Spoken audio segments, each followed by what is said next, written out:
Kwa heshima na taadhima, tunayo nafasi ya pekee kupokea mama katika hii campus ya watoto wa Mama Magdalena wa Canossa, watoto mnaompenda sana mama.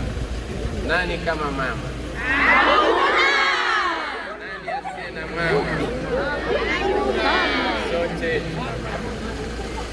Basi sasa tuikabidhi shule yetu yeye ambaye daima ni mwombezi wetu na mlezi wetu tunapokuwa mbali na mama zetu, awe faraja na kimbilio letu katika nyakati zote. Kwa jina la Baba na la Mwana na la Roho Mtakatifu. Amina. Tuombe. Bwana Mungu, tunausifu utukufu wako usio na mwisho na tunatambua mema yako mengi sana. Kabla haujaumbwa ulimwengu, ulimteua Kristo awe mwanzo na mwisho wa vitu vyote, na umemchagua Bikira Maria awe mama na mlezi wa mwanao, awe mfano wa kanisa lako, awe mama na mwombezi wa sisi sote kwa mwanao. Yeye ni Eva mpya ambaye kwa njia yake umeturudishia kile ambacho Eva wa kwanza alipoteza.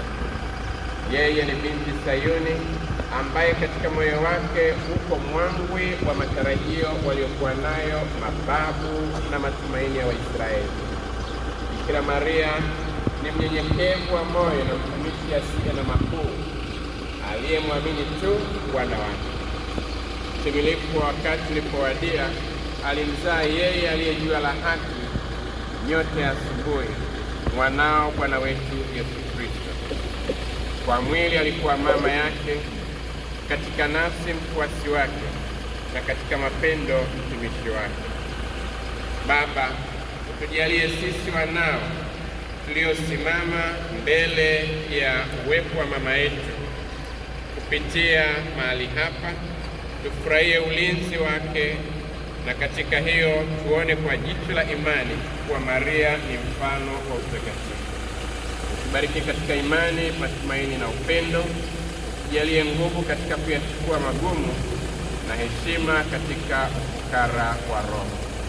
Tujalie jitihada ya kutafuta amani, haki na kueneza upendo wako katika safari yetu ya mahujaji hapa duniani, kuendea mji wako wa mbinguni aliko Bikira Maria, akituombea kama mama na kutawala kama malkia. Naomba hayo kwa njia ya Kristo Bwana wetu. Amina.